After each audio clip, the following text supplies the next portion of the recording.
নমস্কাৰ আপোনালোক সকলোকে পুনৰবাৰ স্বাগতম নাছমাই মজিদ বন্ধুসকল বলগতে চাওক আজি সন্ধিয়াৰ 7টা গুৰুত্বপূৰ্ণ খবৰ। প্ৰথমটো খবৰ, সংসদত উত্থাপন হল ওৱান নেশ্যন ওৱান ইলেকশ্যন বিধেয়ক আৰু এই বিধেয়ক উত্থাপন কৰে কেন্দ্ৰীয় আইন মন্ত্ৰী অৰ্জুন ৰাম মেঘৱালে। এই বিধেয়কৰ বিৰোধী কংগ্ৰেছৰ লগতে দেশৰ আন ৰাজনৈতিক দলৰ। সংসদত উত্থাপন হল ওৱান নেশ্যন ওৱান ইলেকশ্যন বিধেয়ক। এই বিধেয়ক উত্থাপন কৰে কেন্দ্ৰীয় আইন মন্ত্ৰী অৰ্জুন ৰাম মেঘৱালে। তাৰ পিছতে এই বিধেয়কৰ বিৰোধিতা কৰিছে কংগ্ৰেছৰ লগতে দেশৰ আন বিৰোধী ৰাজনৈতিক দলে। 12 ডিচেম্বৰত এই বিধেয়কত অনুমোদন জনাইছে কেন্দ্ৰীয় কেবিনেটে আৰু তাৰ পিছতে প্ৰতিগৰাকী সাংসদলৈ বিতৰণ কৰা হৈছে এই বিধেয়কৰ প্ৰতিলিপি। লোকসভা আৰু বিধানসভা নিৰ্বাচন একেলগে অনুষ্ঠিত কৰিবলৈ বিজেপি চৰকাৰৰ এই ঐতিহাসিক সিদ্ধান্ত। এই বিধেয়ক দাখিলৰ পিছতেই চৰকাৰে ইয়াক প্ৰেৰণ কৰিব যুটীয়া সংসদীয় সমিতিলৈ। যুটীয়া সংসদীয় সমিতিয়ে দিব লাগিব ক্লিয়াৰেন্স আৰু সংসদৰ দুটা সদনে বিধেয়কখন গৃহীত কৰিলে প্ৰেৰণ কৰিব ৰাষ্ট্ৰপতিলৈ আৰু তাৰ পিছত ৰাষ্ট্ৰপতিয়ে স্বাক্ষৰ কৰাৰ লগে লগে আইনত পৰিণত হ'ব এই বিধেয়ক।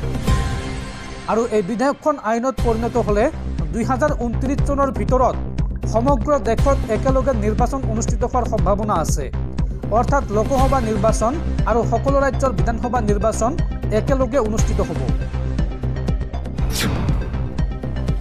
পৰৱৰ্তী খবৰ, বৰাগাঁৱৰ দলবদ্ধ ধৰ্ষণ কাণ্ডক লৈ এইবাৰ মুখ্যমন্ত্ৰীক প্ৰশ্ন আমচুৰ। ধিংকাণ্ডত হৰফোৱা মুখ্যমন্ত্ৰী বৰাগাঁও কাণ্ডত নীৰৱ কিয়? তদন্তৰ বাবে নিশা কিয় লৈ নাযায় বৰাগাঁও কাণ্ডৰ অভিযুক্ত? কেৱল সংখ্যালঘু অভিযুক্তৰ ক্ষেত্ৰতে কঠোৰ নেকি মুখ্যমন্ত্ৰী হিমন্ত বিশ্ব শৰ্মা? হিমন্ত বিশ্ব শৰ্মাক এই প্ৰশ্ন সৌদ অসম সংখ্যালঘু ছাত্ৰ সন্থা চমুকৈ আমচুৰ। ধিংকাণ্ডত হৰফোৱা মুখ্যমন্ত্ৰী বৰাগাঁও কাণ্ডত নীৰৱ কিয়? তদন্তৰ বাবে নিশা কিয় লৈ নাযায় বৰাগাঁও কাণ্ডৰ অভিযুক্ত? কেৱল সংখ্যালঘু অভিযুক্তৰ ক্ষেত্ৰতহে কঠোৰ স্থিতি নেকি মুখ্যমন্ত্ৰীৰ? আইন সকলোৰে ক্ষেত্ৰত সমান কৰক মুখ্যমন্ত্ৰীয়ে। বৰাগাঁও কাণ্ডক লৈ মুখ্যমন্ত্ৰীক এই প্ৰশ্ন আমচুৰ। বৰাগাঁও কাণ্ডক লৈ কিয় কঠোৰ হোৱা নাই অসম আৰক্ষীৰ সঞ্চালক প্ৰধান GP Singh?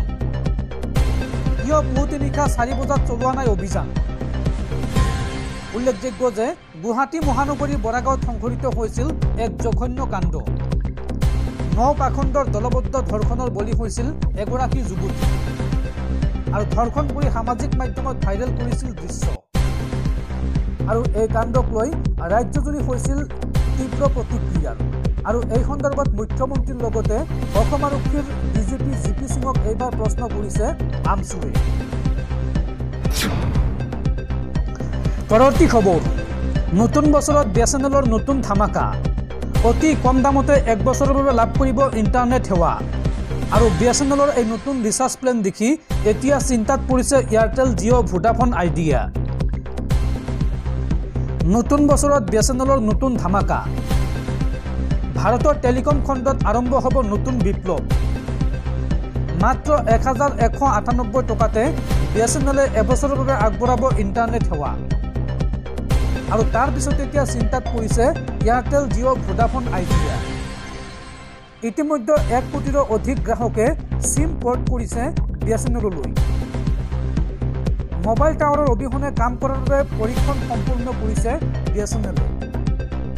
Direct two device সেৱা উপগ্ৰহ পৰীক্ষণ কৰিছে BSNLে আৰু ছেটেলাইট ফোনৰ দৰে এতিয়া কাম কৰিব এই নতুন প্ৰযুক্তিয়ে। সিম কাৰ্ড বা নেটৱৰ্ক অবিহনে কৰিব পাৰিব অডিঅ' আৰু ভিডিঅ' কল। এই বৃহৎ সুবিধা আগবঢ়াবলৈ গৈ আছে BSNLে। দৰ্শকসকল আৰু বহুতো গুৰুত্বপূৰ্ণ খবৰ আছে।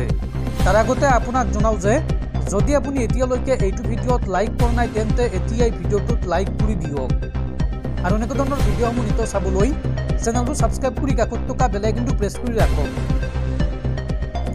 পৰৱৰ্তী খবৰ, ৰাজ্য কঁপাই যোৱা APSC কেলেংকাৰীত জড়িত আছে মুখ্যমন্ত্ৰী হিমন্ত বিশ্ব শৰ্মা।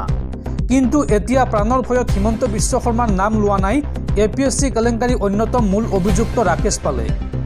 মুখ্যমন্ত্ৰীৰ বিৰুদ্ধে এই বিস্ফোৰক অভিযোগ বিধায়ক অখিল গগৈৰ। পৰৱৰ্তী খবৰ দেশৰ কোটি কোটি কৃষকৰ বাবে ভাল খবৰ কেন্দ্ৰীয় চৰকাৰে মুকলি কৰিলে 1000 কোটি টকা ঋণ নিশ্চয়তা আঁচনি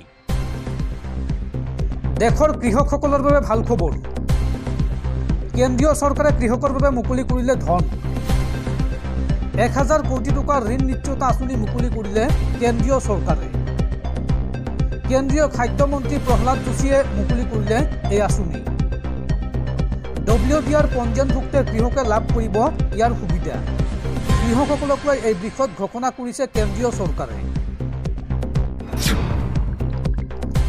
পৰৱৰ্তী খবৰ কানাডাৰ উপ প্ৰধানমন্ত্ৰীৰ আকস্মিক পদত্যাগ হঠাৎ উপ প্ৰধানমন্ত্ৰীৰ পদ ত্যাগ কৰিলে ক্ৰিষ্টিয়া ফিনলেণ্ডে প্ৰধানমন্ত্ৰী জাষ্টিন ট্ৰুডোৰ সিদ্ধান্তৰ বিৰুদ্ধে সৰব ক্ৰিষ্টিয়া সংসদত নিম্নগামী আৰ্থিক নীতি সন্দৰ্ভত বক্তব্য ৰখাৰ কথা আছিল ক্ৰিষ্টিয়াই কিন্তু ইয়াৰ মাজতে হঠাৎ পদত্যাগ উপ প্ৰধানমন্ত্ৰী তথা দেশখনৰ বিত্তমন্ত্ৰীগৰাকীৰ উল্লেখযোগ্য যে বিগত কিছুদিন ধৰি প্ৰধানমন্ত্ৰী জাষ্টিন ট্ৰুডোৰ সৈতে চলি আছিল মতানৈক্য পৰৱৰ্তী খবৰ 2025 পঞ্চায়ত নিৰ্বাচন বিৰোধী দলসমূহে একেলগে খেলিব লাগে ৰাজ্যৰ বিৰোধী দলসমূহলৈ এইবাৰ মুকলি আহ্বান বিধায়ক অখিল গগৈৰ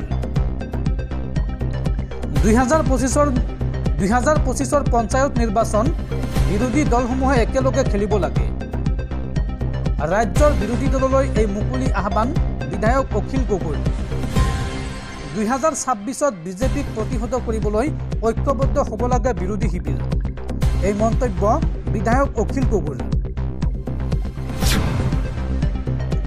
পৰৱৰ্তী খবৰ পেলেষ্টাইনৰ বেগ লৈ সমালোচিত হোৱাৰ পিছত এইবাৰ বাংলাদেশত সংখ্যালঘুক ন্যায় শ্লোগান লিখা বেগ লৈ সংসদলৈ আহিল কংগ্ৰেছ নেত্ৰী প্ৰিয়ংকা গান্ধী পৰৱৰ্তী খবৰ গুৱাহাটী বিশ্ববিদ্যালয়ত চাঞ্চল্যকৰ ঘটনা বিশ্ববিদ্যালয় চৌহদত মইনুল ইছলাম নামৰ এগৰাকী চতুৰ্থ বৰ্গৰ কৰ্মচাৰীৰ আত্মহত্যা কৰ্মচাৰীগৰাকীৰ আত্মহত্যাৰ কাৰণ এতিয়াও জানিব পৰা হোৱা নাই পৰৱৰ্তী খবৰ জৰ্জিয়াৰ এখন ৰেষ্টুৰেণ্টৰ পৰা ৰহস্যজনকভাৱে উদ্ধাৰ হৈছে 11জনকৈ ভাৰতীয়ৰ মৃতদেহ জৰ্জিয়াৰ এখন পাহাৰীয়া ৰিজৰ্টৰ এখন ৰেষ্টুৰেণ্টত উদ্ধাৰ হৈছে 12টা মৃতদেহ ইয়াৰে 11জন ভাৰতীয় লোক ভাৰতীয় উচ্চায়ুক্তই এই কথা নিশ্চিত কৰিছে প্ৰাথমিক অনুসন্ধানৰ পৰা অনুমান কৰা হৈছে যে কাৰ্বন মনক্সাইডৰ বিষক্ৰিয়াত তেওঁলোকৰ মৃত্যু হ'ব পাৰে জৰ্জিয়াৰ ৰাজধানী টিভিলিছৰ এই ৰিজৰ্টত কৰুণ ঘটনাটো সংঘটিত হৈছে কাৰ্বন মনক্সাইডত চাৰুদ্ধ হৈয়েই সম্ভৱতঃ তেওঁলোকৰ মৃত্যু হৈছে 16 ডিচেম্বৰত জৰ্জিয়াত থকা ভাৰতীয় মিছনে এক বিবৃতি জাৰি কৰিছে ইয়াত কোৱা হৈছে যে জৰ্জিয়াত 11জন ভাৰতীয়ৰ মৃত্যুত আমি দুখী তেওঁলোকৰ পৰিয়াললৈ সমবেদনা জ্ঞাপন কৰিলোঁ তেওঁলোকৰ মৃতদেহ ভাৰতলৈ প্ৰেৰণৰ বাবে প্ৰয়োজনীয় ব্যৱস্থা কৰা হৈছে আৰু খুব সন্তপ্ত পৰিয়ালৰ সৈতে যোগাযোগ বজাই ৰখা হৈছে সকলো ব্যৱস্থা গ্ৰহণ কৰা হৈছে ইফালে জৰ্জিয়াৰ বৈদেশিক পৰিক্ৰমা মন্ত্ৰালয়ে 14 ডিচেম্বৰত এই সন্দৰ্ভত এক বিবৃতিত কয় যে ঘটনাত কোনো ধৰণৰ আঘাত বা হিংসাৰ চিন পোৱা হোৱা নাই আৰু ঘটনা সন্দৰ্ভত জৰ্জিয়া চৰকাৰ আৰম্ভ কৰিছে অধিক তদন্ত পৰৱৰ্তী খবৰ ৰাজ্যত বিগত 8 বছৰত অৰ্থাৎ বিজেপি চৰকাৰৰ শাসনকালত 18,262টা ধৰ্ষণৰ ঘটনা সংঘটিত হৈছে আৰু শেহতীয়াকৈ সংঘটিত হোৱা বৰাগাঁৱৰ দলবদ্ধ ধৰ্ষণৰ অভিযুক্তক দৃষ্টান্তমূলক শাস্তি দিয়ক এই দাবী আম আদমি পাৰ্টি অসমৰ